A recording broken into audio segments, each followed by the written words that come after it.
नमस्कार दोस्तों, हमारे YouTube चैनल में आप सभी का स्वागत है। अगर दोस्तों आप किसी का भी वोटर आईडी कार्ड बनवाना चाहते हैं या फिर आप अपना ही वोटर आईडी कार्ड बनवाना चाहते हैं, अगर आप चेक कर लिए हैं कि आपका 2003 का SIR लिस्ट में आपके परिवार का किसी का भी नाम है, अगर नहीं है और आप अपने SIR फॉर्म को आप ऑनलाइन तरीके से अप्लाई कर लिए हैं और आप अपना न्यू वोटर आईडी कार्ड बनवाना चाहते हैं, तो आज इसी टॉपिक पर मैं आप लोगों को कंप्लीट जानकारी देने वाला हूं कि आप कैसे न्यू प्रोसेस के माध्यम से आप अपने न्यू वोटर आईडी कार्ड को ऑनलाइन तरीके से आप घर बैठे ही आप बनवा सकते हैं। बट दोस्तों आपसे मेरा रिक्वेस्ट है कि आप हमारी इस वीडियो को कंप्लीट वॉच कीजिए ताकि आपको हर प्रोसेस अच्छी तरह से समझ में आ जाए और आपको किसी भी CSC केंद्र या अन्य स्थान आपको जाने की आवश्यकता ना पड़े।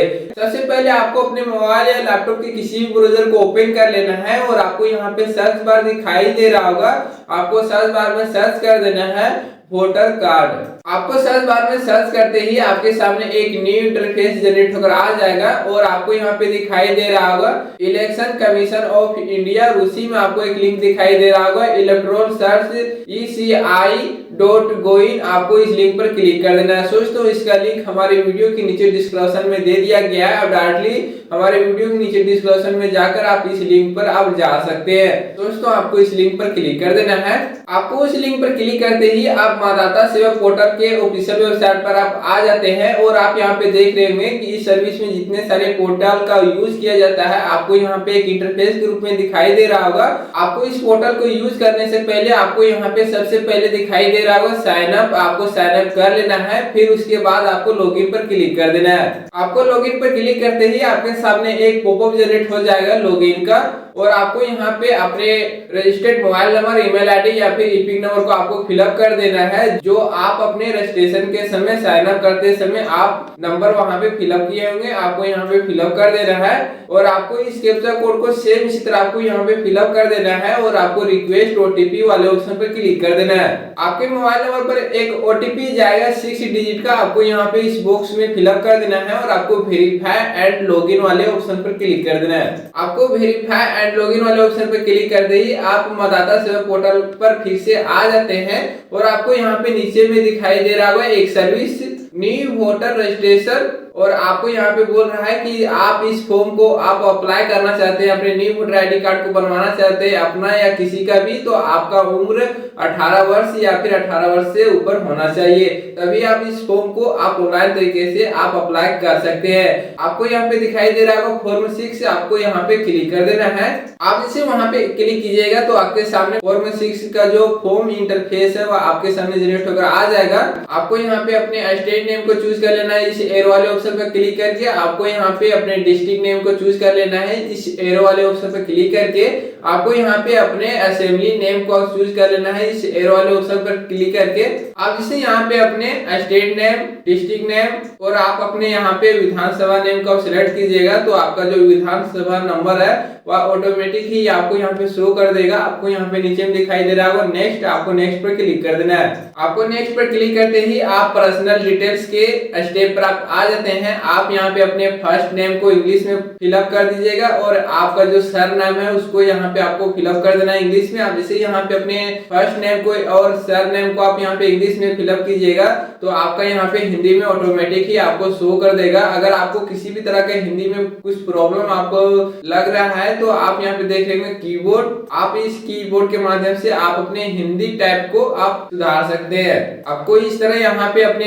नेम को फिलअप कर लेना है और आप यहाँ पे देख रहे होंगे कि आपको यहाँ पे जो आपका फोटो है वह यहाँ पे आपको पासपोर्ट साइज में मांग रहा है। आपका जो फोटो होना चाहिए वह 2 MB का JPG या फिर JPEG में होना चाहिए और आपको यहाँ पे इस ब्राउजर वाले ऑप्शन पर क्लिक करके अपने फोटो फाइल को आपको यहाँ से सिलेक्ट कर लेना है। आप इसी ब्राउजर वाले ऑप्शन पर क्लिक कीजिएगा तो आपको यहाँ पे अपने फोटो फाइल को सिलेक्ट करने के लिए एक इंटरफेस आ जाएगा आपके सामने। आपको वहां से अपने फोटो फाइल को सिलेक्ट कर लेना है और आपको यहाँ पे अपने फोटो को जूम आउट क्रॉप और जूम करके आपको यहाँ से सेलेक्ट कर लेना है। इस तरह आप अपने फोटो को जूम करके आप यहाँ पे सेव पर क्लिक कर दीजिएगा। आप इसे सेव पर क्लिक कीजिएगा तो आपके सामने एक पॉपअप जनरेट होकर आ जाएगा ह्यूमन फेस डिटेक्टेड सक्सेसफुली का, और आपको यहाँ पे ओके पर क्लिक कर देना है। आपको ओके पर क्लिक करते ही आपका जो फोटो है वह यहाँ पे एक पीडीएफ के रूप में सिलेक्ट हो गया है, और आप यहाँ पे देख रहे होंगे नेक्स्ट, आपको नेक्स्ट पर क्लिक कर देना है। आपको नेक्स्ट पर क्लिक करते ही आपके सामने name and surname of any one of the relatives का यहाँ पे एक स्टेप आ जाएगा। आप यहाँ से अपने किसी भी रिलेटिव्स के ऑप्शन पर आप क्लिक कर लीजिएगा।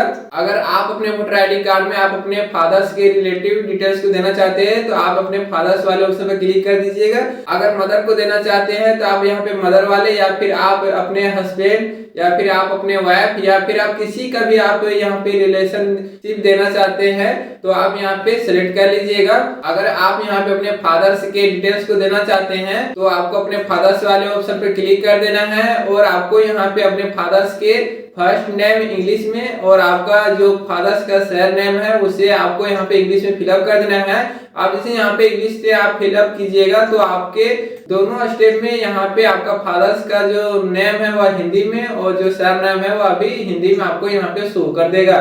इस तरह आपको यहाँ पे अपने रिलेटिव के नेम को आपको फिलअप कर लेना है, और आपको नेक्स्ट पर फिर से क्लिक कर देना है। आपको नेक्स्ट पर क्लिक करते ही आपके सामने स्टेप डी आ जाएगा कनेक्शन डिटेल्स का। आप यहाँ पे अपने मोबाइल नंबर को फिलअप करना चाहिएगा तो आप यहाँ पे अपने मोबाइल नंबर को फिलअप कर लीजिएगा। अगर आपके पास आपका मोबाइल नंबर है तो आप यहाँ पे सेल्फ पर क्लिक कर दीजिएगा।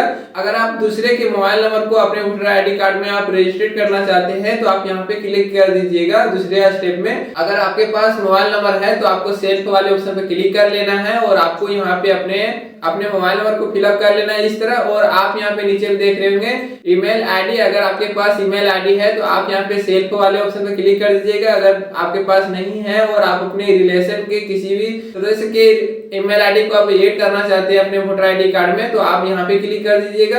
अगर आप अपना ही ईमेल आईडी देना चाहते हैं तो आपको सेल्फ वाले ऑप्शन पे क्लिक करके आपको यहाँ पे अपने ईमेल आईडी को इस बॉक्स में फिलअप कर देना है, और आपको यहाँ पे दिखाई दे रहा होगा बगल में नेक्स्ट का ऑप्शन, फिर से आपको नेक्स्ट पर क्लिक कर देना है। आपको नेक्स्ट पर क्लिक करते ही आपके सामने जो आपका स्टेप ई है आधार डिटेल्स का वह आपके सामने आ जाएगा। अगर आपका या फिर आप जिसका भी आप फॉर्म अप्लाई कर रहे हैं उसका आधार कार्ड बना हुआ है तो आप यहाँ पे क्लिक कर दीजिएगा। अगर नहीं बना हुआ है तो आप यहाँ पे क्लिक कर दीजिएगा।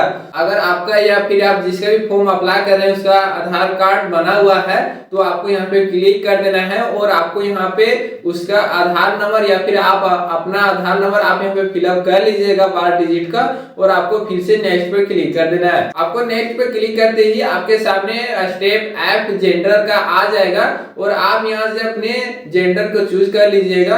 अगर आप जिसका भी फॉर्म आप अप्लाई कर रहे हैं अगर वह मेल है तो आप यहाँ पे मेल पर क्लिक कर दीजिएगा, अगर फीमेल है फीमेल पर क्लिक कीजिएगा, और आपको यहाँ पे दिखाई दे रहा होगा नेक्स्ट, आपको फिर से नेक्स्ट पर क्लिक कर देना है।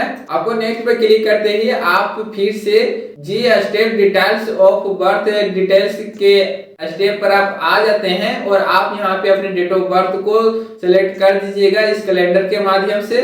और आप यहाँ पे देख रहे होंगे document for proof of date of birth, आप यहाँ पे इस ऑप्शन पर क्लिक कर दीजिएगा, और आपको यहाँ पे सिलेक्ट करने के लिए बोल रहा है कि आप अपने डेट ऑफ बर्थ के रूप में कौन सा डॉक्यूमेंट आप देना चाहते हैं, कि आपके डेट ऑफ बर्थ सही है या फिर गलत है। आपको यहाँ पे दिखाई दे रहा होगा सिलेक्ट डॉक्यूमेंट, आपको उसी में दिखाई दे रहा होगा एरो का चिन्ह, आपको एरो वाले चिन्ह पर क्लिक कर लेना है। आप यहाँ से अपने किसी भी डॉक्यूमेंट को चूज कर लीजिएगा, जैसे में कि आप यहाँ पे अपने आधार कार्ड को देना चाहते हैं तो आप यहाँ पे अपने आधार कार्ड के ऑप्शन को सिलेक्ट कर लीजिएगा। अगर आपका पैन कार्ड बना हुआ है तो आप अपने पैन कार्ड को आप सिलेक्ट कीजिएगा। अगर आपका ड्राइविंग लाइसेंस बना हुआ है तो आप यहाँ पे अपने ड्राइविंग लाइसेंस के ऑप्शन को सिलेक्ट कर लीजिएगा। अगर आप यहाँ पे इंडियन पासपोर्ट को आप देना चाहते हैं, अगर आपका बना हुआ है तो आप यहाँ पे अपने इंडियन पासपोर्ट के डॉक्यूमेंट को आपको चूज कर लेना है। दोस्तों आपको किसी भी ऑप्शन को चूज कर लेना है। यहाँ पे आपको यहाँ पे अपने फाइल को आपको यहाँ पे चूज कर लेना है 2 MB में, चाहे वह JPG में हो या फिर PNG में हो या फिर PDF में हो। आपको यहाँ पे इस ब्राउजर वाले ऑप्शन पर क्लिक कर देना है। अब इसे उस ब्राउजर वाले ऑप्शन पर क्लिक कीजिएगा तो आपको यहाँ पे एक इंटरफेस आ जाएगा, एक ऑप्शन के रूप में अपने PDF फाइल को चूज करने के लिए। आप यहाँ से अपने PDF को चूज कर लीजिएगा और आप जैसे अपने PDF को चूज कीजिएगा तो आपका जो document for proof of date of birth का जो डॉक्यूमेंट है वह यहाँ पे आपका सिलेक्ट हो जाएगा इस तरह। और आपको यहाँ पे फिर से दिखाई दे रहा है नेक्स्ट, आपको नेक्स्ट वाले ऑप्शन पे क्लिक कर देना है। आपको नेक्स्ट वाले ऑप्शन पे क्लिक करते ही आप फिर से H step present address details पर आप आ जाते हैं। आप यहाँ पे अपने हाउस, बिल्डिंग या अपार्टमेंट नंबर को आप यहाँ पे फिलअप कर दीजिएगा इंग्लिश में, तो आपका यहाँ पे हिंदी में शो कर देगा। आप यहाँ पे स्ट्रीट, एरिया या फिर लोकेशन को आप यहाँ पे फिलअप कर दीजिएगा इंग्लिश में, फिर से आपका यहाँ पे हिंदी में शो कर देगा। आप यहाँ पे अगर आप गांव में रहते हैं तो आप यहाँ पे अपने गांव के नेम को, या फिर आप टाउन में रहते हैं तो आप यहाँ पे अपने टाउन के नेम को इंग्लिश में फिलअप कर दीजिएगा। और आप यहाँ पे अपने जो पोस्ट ऑफिस है आपके एरिया का, उस पोस्ट ऑफिस के नेम को आपको यहाँ पे फिलअप कर देना है। और आपका जो पिन कोड नंबर आपका डिस्ट्रिक्ट का है उस पिन कोड नंबर को आपको यहाँ पे फिलअप कर देना है।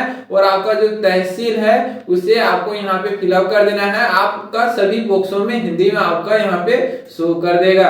अब इसे यहाँ पे अपने सारे डिटेल्स को इस तरह आप यहाँ पे फिलअप कर लीजिएगा तो आपको यहाँ पे दिखाई दे रहा होगा डिस्ट्रिक्ट। आपको यहाँ पे अपने इस बॉक्स में इस एरो वाले ऑप्शन पर क्लिक करके अपने डिस्ट्रिक्ट नेम को चूज कर लेना है आपको। और यहाँ पे आपका जो स्टेट नेम है वो ऑटोमेटिक ही यहाँ पे सिलेक्ट रहेगा। और आप यहाँ पे देख रहे होंगे नीचे में आपको यहाँ पे document for proof of residence के लिए आपको यहाँ पे एक डॉक्यूमेंट मांग रहा है कि आप जो आप अपने ऊपर में आप अपने डिटेल्स को फिलअप किए हैं वह सही है या गलत है। आपको यहाँ पे इस ऑप्शन पे क्लिक कर देना है और आपको यहाँ पे सेलेक्ट डॉक्यूमेंट वाले बॉक्स में आपको यहाँ पे एरो का ऑप्शन दिखाई दे रहा होगा। आपको फिर से इस एरो वाले ऑप्शन पे क्लिक कर लेना है। और आप जैसे क्लिक कीजिएगा तो आपके सामने डॉक्यूमेंट चूज करने के लिए एक ऑप्शन आ जाएगा। आप यहाँ से अपने आधार कार्ड को आप चूज कर सकते हैं, आप यहाँ से अपने इंडियन पासपोर्ट या फिर आप यहाँ से अपने बैंक अकाउंट का करेंट पासबुक को आप यहाँ से चूज कर सकते हैं। आप किसी भी आप यहाँ से डॉक्यूमेंट को चूज कर लीजिएगा। और आपको फिर से यहाँ पे दिखाई दे रहा होगा कि आपको यहाँ पे अपने जो चूज किए हुए डॉक्यूमेंट है उसको यहाँ पे एक PDF के रूप में आपको 2 MB में, JPG या फिर PNG या PDF में आपको यहाँ पे एक फाइल के रूप में अपलोड कर देना है। आपको इस ब्राउजर वाले ऑप्शन पे क्लिक कर देना है। आप जिस ब्राउजर वाले ऑप्शन पे क्लिक कीजिएगा तो आपके सामने फिर से आपका जो PDF उसे चूज करने के लिए एक इंटरफेस आ जाएगा, एक ऑप्शन के रूप में। आपको वहां से अपने फाइल को चूज कर लेना है। आप जैसे उस फाइल को चूज कीजिएगा तो आप हमारे केसेस में आप यहाँ पे देख रहे होंगे कि जो हमारा फाइल है वह JPG में यहाँ पे सेलेक्ट हो चुका है। और आपको फिर से यहीं पे दिखाई दे रहा होगा नेक्स्ट का ऑप्शन। आपको नेक्स्ट वाले ऑप्शन पे फिर से क्लिक कर देना है। आपको नेक्स्ट वाले ऑप्शन पे क्लिक करते ही आप स्टेप I पर आप पहुंच जाते हैं, कैटेगरी ऑफ डिसेबिलिटी। अगर आप इस स्टेप को आप ऑप्शनल में छोड़ना चाहते हैं तो आप इस स्टेप को ऑप्शनल में आप छोड़ सकते हैं। आपको यहाँ पे नेक्स्ट का ऑप्शन दिखाई दे रहा होगा, आपको नेक्स्ट वाले ऑप्शन पे क्लिक कर देना है। आपको नेक्स्ट वाले ऑप्शन पे क्लिक करते ही आपके सामने स्टेप अगला आ जाएगा। और आपको यहाँ पे आपका जो फैमिली मेंबर्स है उसका डिटेल्स आपको यहाँ पे मांग रहा है। आप यहाँ पे अपने फैमिली मेंबर्स के नेम को आप फिलअप कर दीजिएगा। उनका जो रिलेशनशिप है उनका यहाँ पे इस एरो चिन्ह पर क्लिक करके आपको सिलेक्ट कर लेना है रिलेशनशिप को। और आपको यहाँ पे जिसका फॉर्म आप अप्लाई कर रहे हैं उसके फैमिली मेंबर्स के जो एपिक नंबर है उसको आपको यहाँ पे फिलअप कर देना है। और आपको नेक्स्ट पर क्लिक कर देना है। आपको नेक्स्ट पर क्लिक करते ही आप अगले स्टेप डिक्लेरेशन के स्टेप पर आप आ जाते हैं। और आप यहाँ पे अपने विलेज या अगर आप टाउन में रहते हैं तो आप यहाँ पे अपने टाउन के नेम को आप फिलअप कर लीजिएगा। और आप यहाँ से अपने स्टेट नेम को इस एरो वाले ऑप्शन पे क्लिक करके चूज कर लेना है। और आपको यहाँ पे अपने डिस्ट्रिक्ट नेम को इस एरो वाले ऑप्शन पे क्लिक करके चूज कर लेना है। आप इसे यहाँ पे ऊपर के तीनों स्टेप आप कंप्लीट कर लीजिएगा। तो आपको यहाँ पे चूज करने के लिए बोल रहा है कि आप इस एड्रेस में कब से आप रह रहे हैं, उसका डेट और ईयर आपको यहाँ से सिलेक्ट कर लेना है। आपको इस तरह यहाँ पे सिलेक्ट कर लेना है। और आपको यहाँ पे दिखाई दे रहा होगा प्लेस। आपको यहाँ पे अपने प्लेस जो आपका विकसित स्थान आपके एरिया का उसका नाम आपको यहाँ पे फिलअप कर देना है। आपको यहाँ पे आपका डेट शो कर देगा कि आप इस एप्लीकेशन को कब अप्लाई करें। आपको यहाँ पे डेट शो कर देगा। और आपको यहाँ पे फिर से नेक्स्ट पे क्लिक कर देना है। आप इसी नेक्स्ट पे क्लिक कीजिएगा तो आप अगले अगले स्टेप ऐड कैप्चा पर आप आ जाते हैं और आपको इस कैप्चा कोड को सेम इसी तरह आपको यहाँ पे फिलअप कर देना है और आपको सेंड ओटीपी वाले ऑप्शन पे क्लिक कर देना है। आपको सेंड ओटीपी वाले ऑप्शन पे क्लिक कर दिए आपके इस मोबाइल नंबर पर एक ओटीपी गया होगा, उस ओटीपी को आपको इस तरह फिलअप कर देना है और आपको प्रीव्यू एंड सबमिट पर क्लिक कर देना है। आपको प्रीव्यू एंड सबमिट पर क्लिक कर दिए आपके सामने जो आपका फॉर्म का समरी पेज है वह आपके सामने यहाँ पे एक इंटरफेस के रूप में आ जाएगा। आप यहाँ से अपने फोटो को आप देख लीजिएगा, आप यहाँ से अपने सारे डिटेल्स को आप यहाँ से देख लीजिएगा और आपको नीचे की ओर आना है। आप इस समरी पेज में सारे डिटेल्स को देख लीजिएगा। अगर आपको इस समरी पेज में किसी भी तरह का त्रुटि बुझा रहा है तो आप यहाँ पे कीप एडिटिंग वाले ऑप्शन पे क्लिक करके आप इस समरी पेज को फिर से एडिट करके आप सबमिट कर सकते हैं। अगर आप इस समरी पेज को आप डाउनलोड करना चाहते हैं एक प्रूफ के रूप में तो आप यहाँ पे डाउनलोड वाले ऑप्शन पे क्लिक कर सकते हैं। आपको यहाँ पे दिखाई दे रहा होगा ई साइनिंग एंड सबमिट, आपको यहाँ पे क्लिक कर देना है। आप जैसे ई साइनिंग एंड सबमिट पर क्लिक कीजिएगा तो आपके सामने एक पॉपअप जनरेट होकर आ जाएगा। आपको यहाँ पे बोल रहा है कि आप इस फॉर्म को अप्लाई करने के लिए सिक्योर हैं तो आप यहाँ पे एस पे क्लिक कीजिएगा। अगर आप नहीं है तो आप यहाँ पे नो पर क्लिक कीजिए। अगर आप सिक्योर हैं तो आप यहाँ पे एस पर क्लिक कर दीजिए। आपको एस पर क्लिक करते ही आप यहाँ पे हस्ताक्षर के ऑफिशियल वेबसाइट पर आ जाते हैं और आपका यहाँ पे कुछ आधार कार्ड से डिटेल्स मांगेगा। आप यहाँ पे देख रहे होंगे 3 ऑप्शन, आधार नंबर, वर्चुअल आईडी और यूआईडी टोकन। आप यहाँ पे तीनों स्टेप के माध्यम से आप ओटीपी देकर आप अपने वोटर आईडी कार्ड को बनवा सकते हैं। दोस्तों आपको यहाँ पे अपने सिंपली में अपने आधार नंबर वाले ऑप्शन को ही क्लिक रहने देना है। आप यहाँ पे अपने आधार नंबर या फिर आप जिनका फॉर्म आप अप्लाई करें उसका आधार नंबर आप यहाँ पे फिलअप कर लीजिएगा और आपको यहाँ पे 2 ऑप्शन दिखाई दे रहा है। आपको यहाँ पे आधार ओटीपी वाले ऑप्शन पे क्लिक कर लेना है और आपको यहाँ पे जनरेट ओटीपी वाले ऑप्शन पे क्लिक कर देना है। आप जैसे जनरेट ओटीपी वाले ऑप्शन पे आप क्लिक कीजिएगा तो आपके आधार कार्ड से रिलेटेड मोबाइल नंबर पर यूआईडीआई के द्वारा एक ओटीपी भेजा जाएगा 6 डिजिट का। आपको उस ओटीपी को आपको यहाँ पे फिलअप कर देना है और आपको यहाँ पे दिखाई दे रहा होगा टर्म एंड कंडीशन का बॉक्स, आपको यहाँ पे क्लिक कर देना है और आपको सबमिट पर क्लिक कर देना है। आपको सबमिट पर क्लिक करते ही आपका एप्लीकेशन का जो रेफरेंस नंबर है वह आपके सामने एक इंटरफेस के रूप में जनरेट होकर आ जाएगा। आपको यहाँ पे आपका एप्लीकेशन का रेफरेंस नंबर शो कर देगा। आप इसी रेफरेंस नंबर के माध्यम से आप अपने एप्लीकेशन का जो स्टेटस है वह चेक कर पाइएगा कि आपका जो न्यू वोटर आईडी कार्ड है वह इलेक्शन ऑफ कमीशन के द्वारा बनाया गया है या फिर नहीं बनाया गया है, आप चेक कर सकते हैं। अगर आप इस एक्नॉलेजमेंट स्लिप को आप डाउनलोड करना चाहते हैं तो आपको यहाँ पे एक ऑप्शन दिखाई दे रहा होगा डाउनलोड एक्नॉलेजमेंट स्लिप, आपको यहाँ पे क्लिक कर देना है और अपने एक्नॉलेजमेंट स्लिप को आपको एक पीडीएफ के रूप में अपने मोबाइल या लैपटॉप के किसी भी फाइल में सेव कर लेना है। इस तरह दोस्तों आप कुछ ही मिनटों में घर बैठे ही ऑनलाइन तरीके से अपने मोबाइल या लैपटॉप के द्वारा बिना किसी सीएससी केंद्र या अन्य केंद्र गए ही आप अपने न्यू वोटर आईडी कार्ड को ऑनलाइन तरीके से आप बनवा सकते हैं या फिर आप किसी का भी न्यू वोटर आईडी कार्ड को आप इस प्रोसेस के माध्यम से आप बनवा सकते हैं। आपको सिर्फ यहाँ पे फॉर्म 6 पर जाकर आपको अप्लाई करना पड़ेगा। इसके लिए दोस्तों आपको किसी भी तरह का पेमेंट को कटाने की आपको आवश्यकता नहीं है। चलिए दोस्तों अगर हमारा वीडियो आपको अच्छा लगा हो और आप हमारे वीडियो के माध्यम से कुछ जानकारी प्राप्त किए हो तो दोस्तों आपसे मेरा रिक्वेस्ट है आप हमारे यूट्यूब चैनल ऑनलाइन में नीतीश को आप अभी तक सब्सक्राइब नहीं किए हैं तो आप सब्सक्राइब कीजिए, लाइक कीजिए और बेल आइकन को प्रेस कर दीजिए ताकि दोस्तों जो हमारे न्यू वीडियो का नोटिफिकेशन है वह आप तक सबसे पहले पहुंच सके और आप सरकारी योजनाओं के बारे में जानकारी सबसे पहले हमारे वीडियो के माध्यम से आप प्राप्त कर सके। अगर दोस्तों आप 2003 के लिस्ट जो SIR लिस्ट है उसमें आप अपना या फिर आप अपने परिवार के किसी भी सदस्य के नेम को चेक करना चाहते हैं और आप नहीं कर पा रहे हैं तो हमारे वीडियो के नीचे डिस्क्रिप्शन में एक वीडियो का लिंक दे दिया गया है जिस पर जाकर आप अपने 2003 के SIR लिस्ट में आप अपने परिवार या फिर अपना नाम को आप चेक कर सकते हैं। चलिए तो फिर से एक न्यू इंटरेस्टिंग वीडियो मिलते हैं, तब तक जय हिंद जय भारत।